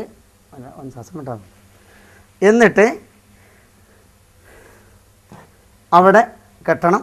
ഇവിടെ തലയുടെ ഭാഗത്തും കാലിൻ്റെ ഭാഗത്തും ഒരു ശീല കൊണ്ട് ശരിയായ വിധത്തിൽ കെട്ടുക. ഇങ്ങനെ കെട്ടണം. നേരത്തെ നമ്മൾ ഉപയോഗിച്ച തുണി, ആ കഷ്ണം തുണി കൊണ്ട് തലയുടെ ഈ ഭാഗവും കെട്ടുക, പിരിക്കേണ്ടതില്ല. ഇങ്ങനെ വൃത്തിയായിട്ട് ഇവിടെയും കെട്ടുക. ഇനി ആ വലിയ നേരത്തെ നമ്മൾ മുറിച്ചെടുത്ത വലിയ കഷ്ണം തുണി കൊണ്ട് ഇതുകൊണ്ട് ഇതിലെയും കോർത്ത് ഇങ്ങനെ ഇവിടെ നടുവിലും കെട്ടുക. നടുക്ക് ഈ തുണി ഇളകി പോകുന്നതിനാണ് ഈ കെട്ട് കെട്ടുന്നതെന്ന് നമ്മൾ മനസ്സിലാക്കിയാൽ മതി, അല്ലാതെ മറ്റൊരു കെട്ടുമല്ല. ഇങ്ങനെ കെട്ടുക. ഇതാണ് ഇതിൻ്റെ ശരിയായ രീതി. ഇങ്ങനെ കെട്ടുക. ഇത് എളുപ്പത്തിൽ ഊരാൻ കിട്ടുന്ന, കാരണം കവറിൽ വെച്ച് കഴിഞ്ഞാൽ ഈ കെട്ടുകൾ മുഴുവനും അഴിച്ചു കഴിയും. നമ്മുടെ നാട്ടിൽ പഞ്ഞി നിറയെ വെക്കുന്ന സമ്പ്രദായമുണ്ട്, മൈലാഞ്ചി ഇടുന്ന സമ്പ്രദായമുണ്ട്. ഈ സമ്പ്രദായങ്ങളൊന്നും എന്തല്ല, ഇസ്ലാമികമായി ഹദീസുകളിലൊന്നും കാണുന്ന ഒരു സംഭവമല്ല, ഒക്കെ നമ്മൾ ഉണ്ടാക്കി തീർത്താണ്. പക്ഷേ രോമകുപ്പണിൽ നിന്ന് രക്തമെടുക്കുകയോ അല്ലെങ്കിൽ മറ്റെന്തെങ്കിലും പുറത്തു വരികയോ ചെയ്യുന്നതാണെങ്കിൽ പഞ്ഞി ആവശ്യമാണെങ്കിൽ ഉപയോഗിക്കാം. അത് പറ്റ ഹറാമാണ് എന്ന രൂപത്തിലല്ല ഈ പറയുന്നത്. ഇത് കഴിഞ്ഞാൽ ഇനി സഹോദരങ്ങളെ, ഇത് സ്ത്രീ ആണെങ്കിൽ കഫൻ ചെയ്യുന്ന രീതി പുരുഷനെ കഫൻ ചെയ്യുന്ന ഒരു പേരല്ല. ഇപ്പോൾ നമ്മൾ കാണിച്ചത് പുരുഷനെ കഫൻ ചെയ്യുന്ന രീതിയാണ്. സ്ത്രീ ആണെങ്കിൽ നേരത്തെ പറഞ്ഞല്ലോ, മുടി 3 ഇതളായി ബാക്കിലേക്ക് മുടഞ്ഞിടണം. എന്നിട്ട് ആദ്യം ഒരു ഉടുതുണി ഉടുത്തു കൊടുക്കണം. അതിനുശേഷം നമസ്കാരക്കുപ്പായം ഇട്ട് കൊടുക്കണം. അതില്ലെങ്കിൽ അതിന് പറ്റാവുന്ന രൂപത്തിലുള്ള ഒരു തുണി കട്ട് ചെയ്തിട്ട് തലൻ്റെ അവിടെ നീളത്തിൽ മുറിച്ച് കട്ട് ചെയ്തിട്ട് ഓട്ടയായിട്ട് ഒരു തുണി ഇട്ട് കൊടുക്കണം. നമസ്കാരക്കുപ്പായാണ് നമ്മുടെ നാട്ടിൽ ഉപയോഗിക്കാറുള്ളത്, നമസ്കാരക്കുപ്പായം ഉപയോഗിച്ചാൽ മതി. പിന്നെ അതിന് ശേഷം മുഖമക്കന ഇട്ട് കൊടുക്കണം. ശേഷം നമ്മൾ ഉപയോഗിച്ച ഇതുപോലത്തെ 2 കഷ്ണം തുണി നേരത്തെ മടക്കിയതുപോലെ മടക്കി അതിൽ മയ്യത്തിന് നേരത്തെ പൊതിഞ്ഞതുപോലെ അങ്ങ് പൊതിയുകയും ചെയ്യുക. ഇതാണ് ചെയ്യേണ്ടത്. ഇതിന് ശേഷം നമുക്ക് മയ്യത്ത് നമസ്കാരം നിർവഹിക്കണം. ഒരു വിധം കഴിയെങ്കിൽ കഫൻ ചെയ്തതിന് ശേഷം കാണിച്ചു കൊടുക്കുന്ന സമ്പ്രദായം നല്ലതല്ല എന്നാണ്, അത് ഉപേക്ഷിക്കുകയാണ് വേണ്ടത്. പക്ഷേ അത്യാവശ്യമാണെങ്കിൽ കാണിച്ചു കൊടുക്കുന്നതുകൊണ്ട് വിരോധമൊന്നുമില്ല. ഒരു സ്ത്രീ മരിച്ചാൽ പുരുഷനും പുരുഷൻ മരിച്ചാൽ സ്ത്രീയും സന്ദർശിക്കുന്നത് കൊണ്ട് പൊതുവിൽ വിരോധമൊന്നുമില്ല. അതുപോലെ തന്നെ ഒരു അമുസ്ലിം മരിച്ചാൽ മുസ്ലിമിന് സന്ദർശിക്കാം, മുസ്ലിം മരിച്ചാൽ ഒരു അമുസ്ലിമിന് സന്ദർശിക്കാം. ഇതിനും ഇസ്ലാമിക ദൃഷ്ടിയിൽ യാതൊരു വിരോധവും ഇല്ല എന്നാണ് ഇസ്ലാമിൻ്റെ കാഴ്ചപ്പാട്. അതാണ് നമുക്ക് പാലിക്കാൻ നല്ലതും. ഇനി നമുക്ക് ഈ രൂപത്തിൽ കഫൻ ചെയ്ത് കഴിഞ്ഞാൽ പിന്നെ നമ്മുടെ കർമ്മം നമസ്കാരം നിർവഹിക്കുക എന്നുള്ളതാണ്. അത് സ്ത്രീയുടെ മയ്യത്താണ് നമ്മൾ നമസ്കരിക്കുന്നത് എങ്കിൽ അരയുടെ ഭാഗത്താണ് നിൽക്കേണ്ടത്. പുരുഷൻ്റെ മയ്യത്താണ് നിസ്കരിക്കുന്നത് തലയുടെ ഭാഗത്താണ് നിൽക്കേണ്ടത്. സഹോദരങ്ങളെ, ഒരു മുസ്ലിം മരിച്ചാൽ ആ മയ്യത്തിന് വേണ്ടി നമസ്കരിക്കുക എന്നത് മുസ്ലിം സമൂഹത്തിൻ്റെ കടമയാണ്. ഫർള് കിഫായ എന്നാണ് അതിന് ഫിഖ്ഹിൽ പറയുന്നത്. സാമൂഹ്യമായ ബാധ്യത. ആരും ഇത് നിർവഹിച്ചില്ലെങ്കിൽ എല്ലാവരും കുറ്റക്കാരാണ്. ആരെങ്കിലും നിർവഹിച്ചാൽ എല്ലാവരും കുറ്റത്തിന് രക്ഷപ്പെടുകയും ചെയ്യും. എന്നാൽ നമ്മുടെ നാട്ടിൽ ചില ആളുകൾക്ക് വാദമുണ്ട്, പുരുഷന്മാർ മാത്രം നിസ്കരിച്ചാൽ മതി, സ്ത്രീകൾ നിസ്കരിക്കാൻ പാടില്ല എന്ന്. അത് ശരിയല്ല. പ്രവാചകൻ്റെ കാലത്ത് സ്ത്രീകളും പുരുഷന്മാരും ഒക്കെ നിർവഹിച്ചിരുന്നു. മറ്റൊരു വാദമുള്ളത് പള്ളിയിൽ വെച്ചാണ് നമസ്കരിക്കേണ്ടതെന്നാണ്. ഏത് മയ്യത്തും പള്ളിയിൽ വെച്ചാണ് നിസ്കരിക്കേണ്ടതെന്ന വാദവും ശരിയല്ല. പള്ളിയിൽ വെച്ച് അല്ല പ്രവാചകൻ കൂടുതൽ നമസ്കരിച്ചിട്ടുള്ളത്. കൂടുതലായും പ്രവാചകൻ നമസ്കരിച്ചിട്ട് പുറത്ത് വെച്ചിട്ടാണ്. ഇനി പള്ളിയിൽ വെച്ച് നമസ്കരിക്കുന്നതുകൊണ്ട് വിരോധമൊന്നുമില്ല. എല്ലാവരും കൂടി ഒരു സ്ഥലത്ത് നമസ്കരിക്കലാണ് ഏറ്റവും നല്ലത്. ഇനി സ്ത്രീകൾ വീട്ടിൽ നിന്നും പുരുഷന്മാർ പള്ളിയിൽ നിന്നോ അല്ലെങ്കിൽ മറ്റെവിടുന്നെങ്കിലോ നിസ്കരിക്കുക എന്നതും ഇസ്ലാമിൽ തെറ്റല്ല. എന്നാൽ പാടെ സ്ത്രീകൾ നിസ്കരിക്കാൻ പാടില്ല എന്ന് പറയുന്ന വാദം ഇസ്ലാമിന് അന്യമാണ്, പരിചയമില്ലാത്തതാണ്. അതുപോലെ തന്നെ മറ്റൊരു വാദമുള്ളത് പുരുഷൻ ആദ്യം നമസ്കരിച്ചാൽ പിന്നെ സ്ത്രീകൾക്ക് നിസ്കരിക്കാൻ പാടില്ല, വലിയ സംഘം നമസ്കരിച്ചാൽ ചെറിയ സംഘത്തിന് നമസ്കരിക്കാൻ പാടില്ല എന്നൊക്കെയുള്ള വാദങ്ങളുണ്ട്. ആ വാദവും ഇസ്ലാമിക ദൃഷ്ടിയിൽ ശരിയായി തോന്നുന്നില്ല. നബി സല്ലല്ലാഹു അലൈഹി വസല്ലമ ഖബറിൻ്റെ അടുത്ത് പോയി നമസ്കരിച്ച കാര്യങ്ങൾ നമുക്കറിയാം. ചെറിയ സംഘം നമസ്കരിച്ചിട്ട് വലിയ സംഘത്തിന് നമസ്കരിക്കാൻ പാടില്ല എന്ന് പറഞ്ഞ് വിരോധിച്ച് നമസ്കരിക്കാൻ സമ്മതിക്കാത്ത ചില പ്രദേശങ്ങളും നാടുകളുമുണ്ട്. ആ വാദമൊക്കെ നാം മാറ്റുന്നതാണ് നമുക്ക് നല്ലത്. എത്ര മനുഷ്യൻ ഈ മയ്യത്തിന് വേണ്ടി അള്ളാഹുവിനോട് പ്രാർത്ഥിച്ചുവോ അതിൻ്റെ ഗുണം അയാൾക്ക് ലഭിക്കും. ആരുടെയെങ്കിലും പ്രാർത്ഥന അള്ളാഹു സ്വീകരിച്ച് കിട്ടിയാൽ അത് വലിയൊരു അനുഗ്രഹമാണ്. അതാണ് കൂടുതൽ ആളുകൾ നമസ്കാരത്തിൽ പങ്കെടുക്കുക. ഒരു മയ്യത്തിൻ്റെ എല്ലാ കർമ്മങ്ങളിലും പങ്കെടുക്കാൻ കഴിഞ്ഞാൽ അള്ളാഹു അതിന് വലിയ പ്രതിഫലമാണ് നിശ്ചയിച്ചിട്ടുള്ളത്. അതിൽ പങ്കാളികളാവാൻ നാം ശ്രമിക്കുകയാണ് വേണ്ടത്. അങ്ങനെയാണെങ്കിൽ സ്ത്രീകളും പുരുഷന്മാരും നമസ്കരിക്കാം. ഇനി ശ്രദ്ധിക്കേണ്ട ഒരു കാര്യം, പുരുഷന്മാർ നമസ്കരിക്കുകയാണെങ്കിൽ ഇമാമ് നിൽക്കുന്നത് പുരുഷൻ തന്നെയാണ്. സാധാരണഗതിയിൽ അങ്ങനെ തന്നെയാണല്ലോ. സ്ത്രീകളും പുരുഷന്മാരും കൂടി നമസ്കരിക്കുന്ന ഒരു സദസ്സാണ്. എന്നാൽ അവിടെ ഇമാമ് നിൽക്കേണ്ടത് പുരുഷനാണ്. സ്ത്രീക്ക് ഇമാമ് നിൽക്കാൻ പറ്റില്ല. അവൾ എത്ര അവകാശപ്പെട്ടവളാണെങ്കിലും സ്ത്രീ അല്ല ഇമാമ് നിൽക്കേണ്ടത്, പുരുഷൻ തന്നെയാണ്. എന്നാൽ സ്ത്രീകൾ മാത്രമാണ് ഇമാമായി അവിടെ ആ നമസ്കാരത്തിൽ പങ്കെടുക്കുന്നതെങ്കിൽ ഇമാമായി നിൽക്കുക. അത് ഈ മയ്യത്തിനോട് ഏറ്റവും ബന്ധപ്പെട്ടവളാവുക. ഭാര്യയ്ക്ക് കഴിയുമെങ്കിൽ ഭാര്യയാണ് ചെയ്യേണ്ടത്, മകൾക്ക് കഴിയുമെങ്കിൽ മകളാണ്. അങ്ങനെ അടുത്ത ബന്ധമുള്ള ആരെങ്കിലുമാണ് ആ കർമ്മം നിർവഹിക്കേണ്ടത്. അതുപോലെ തന്നെ പിതാവാണ് മരിച്ചതെങ്കിൽ ഉമ്മക്ക് ചെയ്യാൻ പറ്റുമെങ്കിൽ ഉമ്മ ചെയ്യണം. പുരുഷന്മാരാണ് നിസ്കരിക്കുന്നതെങ്കിൽ മക്കളോ അല്ലെങ്കിൽ ജ്യേഷ്ഠാനുജന്മാരോ പൗത്രന്മാരോ ആരെങ്കിലും നമസ്കരിക്കുന്നതാണ് ഏറെ പുണ്യകരം. ആ രൂപത്തിൽ അതും നിർവഹിക്കുക. നിൽക്കുന്ന സമയത്ത് ഞാൻ നേരത്തെ സൂചിപ്പിച്ചതുപോലെ സ്ത്രീയാണെങ്കിൽ അരയുടെ ഭാഗത്ത്, പുരുഷനാണെങ്കിൽ തലയുടെ ഭാഗത്ത് ഇങ്ങനെ നിന്ന് നമസ്കരിക്കുകയും ചെയ്യണം. അപ്പം നമ്മൾ ഒരു പുരുഷന് വേണ്ടി മയ്യത്ത് നമസ്കരിക്കുകയാണ്.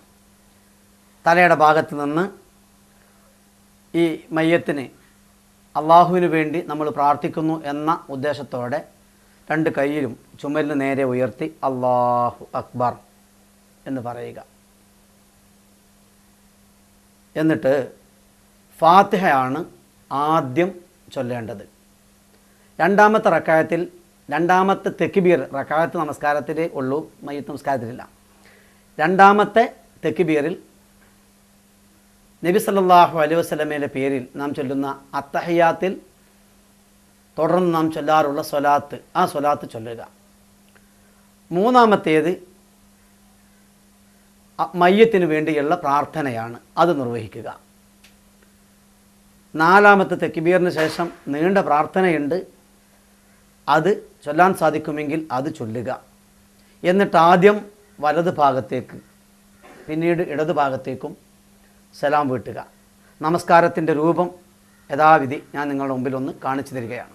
അല്ലാഹു അക്ബർ. ബിസ്മില്ലാഹിർ റഹ്മാനിർ റഹീം. അൽഹംദുലില്ലാഹി റബ്ബിൽ ആലമീൻ അർറഹ്മാനിർ റഹീം മാലികി യൗമിദ്ദീൻ ഇയ്യാക നഅ്ബുദു വ ഇയ്യാക നസ്തഈൻ ഇഹ്ദിനസ് സിറാത്തൽ മുസ്തഖീം സിറാത്തൽ ലദീന അൻഅംത അലൈഹിം ഗൈറിൽ മഗ്ദൂബി അലൈഹിം വലദ്ദാല്ലീൻ. ആമീൻ. അല്ലാഹു അക്ബർ. اللهم صل على محمد وعلى آل محمد كما صليت على إبراهيم وعلى آل إبراهيم إنك حميد مجيد. اللهم بارك على محمد وعلى آل محمد كما باركت على إبراهيم وعلى آل إبراهيم في العالمين إنك حميد مجيد. الله أكبر. اللهم اغفر له وارحمه وعافه واعف عنه وأكرم نزله ووسع مدخله واغسله بالماء والثلج والبرد ونقه من الخطايا كما ينقى الثوب الأبيض من الدنس وأبدله دارا خيرا من داره وأهلا خيرا من أهله وزوجا خيرا من زوجه وأدخله الجنة وقه فتنة القبر وعذاب النار. الله أكبر. اللهم اغفر لصغيرنا ولكبيرنا ولحينا وميتنا وشاهدنا. اللهم لا تحرمنا أجره ولا تفتنا بعده واغفر لنا وله يا رب العالمين. السلام عليكم ورحمة الله. السلام عليكم ورحمة الله. ഇതാണ് സഹോദരങ്ങളെ, ഇതിൽ നാലാമത്തെ തെക്ബീറിന് ശേഷം ചൊല്ലിയ പ്രാർത്ഥനയിൽ വ്യത്യസ്ത രൂപം വന്നിട്ടുണ്ട്. ഞാനത് പൂർണ്ണമായി ചൊല്ലിയിട്ടില്ല. അല്ലാഹുമ്മ ലാ തുഹരിംനാ അജ്റഹു വലാ തഫ്തിനാ ബഅദഹു വഗ്ഫിർ ലനാ വലഹു യാ റബ്ബൽ ആലമീൻ എന്ന് പറയുന്ന ഒരു പ്രാർത്ഥന മാത്രമാണ് സാധാരണ നമ്മുടെ നാട്ടിൽ ചൊല്ലി വരാറുള്ളത്. പക്ഷേ അതിനേക്കാൾ നിങ്ങളുടെ പ്രാർത്ഥന നിർവഹിക്കാം എന്നാണ് നമുക്ക് ഗ്രന്ഥങ്ങളിൽ നിന്ന് മനസ്സിലാക്കാൻ സാധിക്കുക. ഏതായിരുന്നാലും ചെറുതോ അല്ലെങ്കിൽ നീണ്ടതോ ആയ പ്രാർത്ഥന നിർവഹിക്കാം. ഈ കാര്യത്തിൽ ചില അഭിപ്രായ വ്യത്യാസങ്ങളൊക്കെ ഉണ്ട് എന്ന് കാര്യം മറന്നു പോകുന്നില്ല. ഏതായിരുന്നാലും ഇങ്ങനെ നമസ്കാരം നിർവഹിച്ച് നാം അള്ളാഹുവിൽ നിന്നുള്ള ഈ പുണ്യം കരസ്ഥമാക്കണം. ഇനി നമസ്കാരം കുട്ടികൾക്ക് വേണ്ടിയാണ് നാം നിർവഹിക്കപ്പെടുന്നതെങ്കിൽ അല്ലാഹുമ്മ ഗ്ഫിർ ലഹു വർഹംഹു എന്ന സ്ഥാനത്ത് അല്ലാഹുമ്മ ജഅൽഹു ഫർതല്ലി അബവൈഹി വസലഫൻ വദുഖറൻ വഅലതൻ വഅതിബാറൻ വശഫീഅൻ വസഖിൽ ബിഹി മവാസീനഹുമാ വഅഫിരിഗി സബ്റ അലാ ഖുലൂബിഹിമാ എന്ന പ്രാർത്ഥനയാണ് നിർവഹിക്കേണ്ടത്. ഇനി മയ്യത്തിന് നമ്മൾ കൊണ്ടുപോവുകയാണ്, എളുപ്പത്തിൽ കൊണ്ടുപോകണം എന്നതാണ് നല്ലത്. പതുക്കെ പതുക്കെ കൊണ്ടുപോകലല്ല ഭംഗി.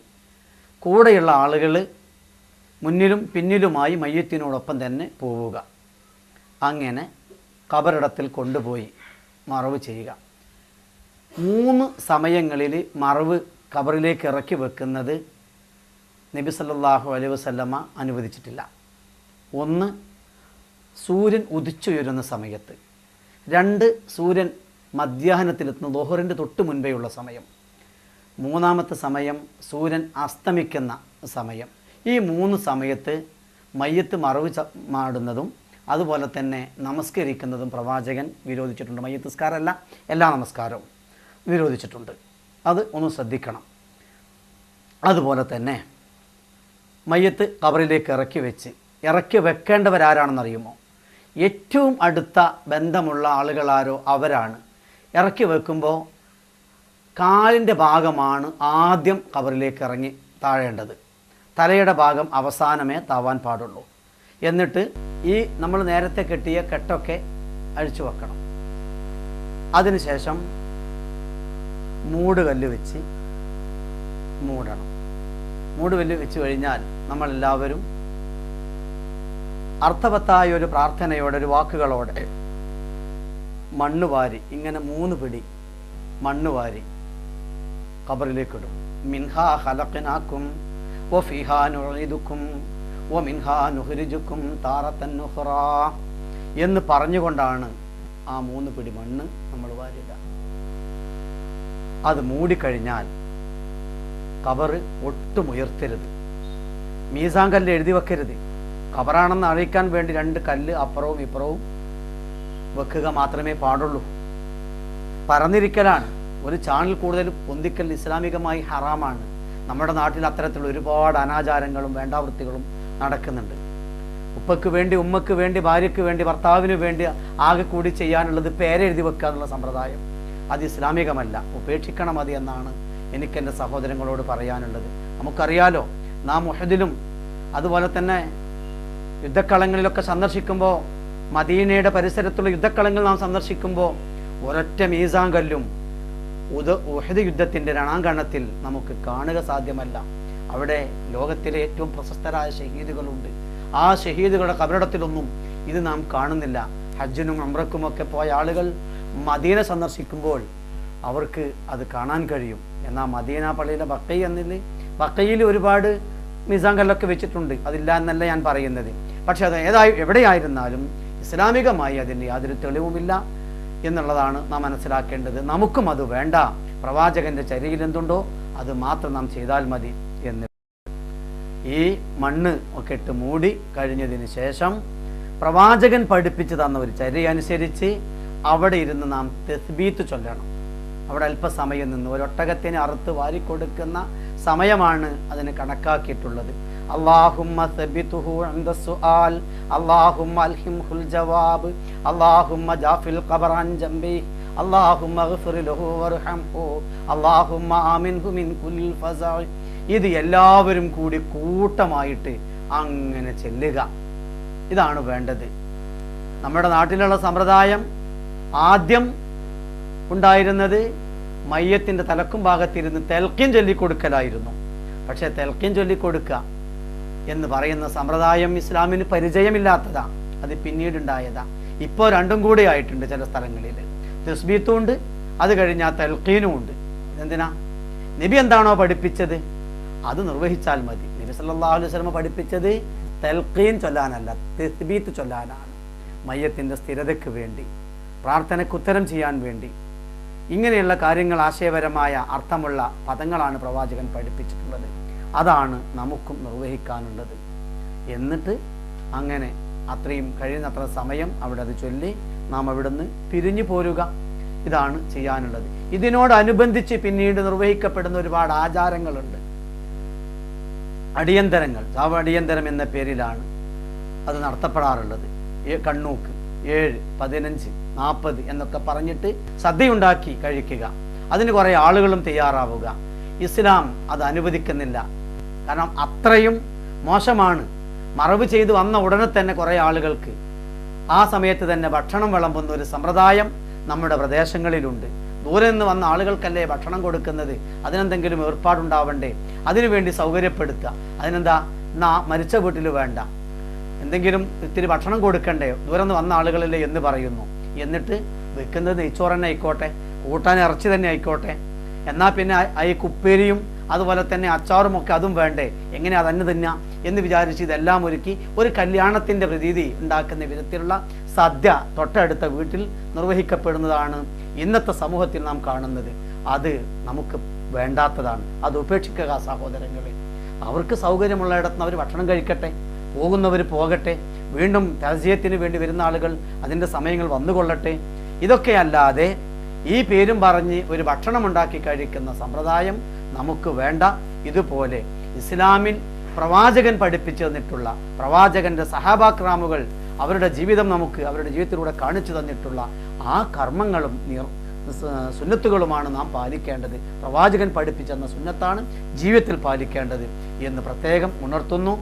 ഇത് മയ്യത്തിൻ്റെ കാര്യങ്ങളിലുള്ള എല്ലാ വിഷയങ്ങളും ഓരോ മുസ്ലിമും വ്യക്തമായി പഠിക്കുകയും അത് ഉൾക്കൊള്ളുകയും ചെയ്ത് തൻ്റെ കുടുംബത്തിൽ ഒരാൾ മരണപ്പെട്ടാൽ തനിക്ക് തന്നെ ആ കർമ്മങ്ങൾ നിർവഹിക്കണമെന്ന നിർബന്ധ ബുദ്ധിയും അത് അത് നിർവഹിക്കാനുള്ള തൻ്റെ ഇടവും നാം ഓരോരുത്തരും ആർജിക്കണം എന്ന് പറഞ്ഞുകൊണ്ട് ഞാൻ എൻ്റെ വാക്കുകൾ അവസാനിപ്പിക്കുന്നു. അള്ളാഹു സത്യവിശ്വാസികളായി ജീവിക്കുവാനും സൽക്രമങ്ങൾ നിർവഹിക്കുവാനും അതിൻ്റെ പ്രതിഫലം ഇഹലോകത്തും നാളെ പരലോകത്തും കരസ്ഥമാക്കുന്ന ആളുകളായി തീരുവാനും അള്ളാഹുവെ ഞങ്ങളെ നീ സഹായിക്കണമേ. എല്ലാവിധ അനുഗ്രഹങ്ങളും ഞങ്ങൾക്ക് നീ ചൊരിയണമേ തമ്പുരാനെ. വിപത്തുകളിൽ നിന്ന് ഞങ്ങളെ നീ കാത്തുരക്ഷിക്കണമേ തമ്പുരാനെ. ഞങ്ങളിൽ നിന്ന് വന്നു പോകുന്ന തെറ്റുകളെയും കുറ്റങ്ങളെയും ഞങ്ങൾക്ക് നീ മാപ്പ് നൽകണമേ തമ്പുരാനെ. വാഹൃദ അൽഹംദുലില്ലാഹി റബ്ബിൽ ആലമീൻ. അസ്സലാമു അലൈക്കും.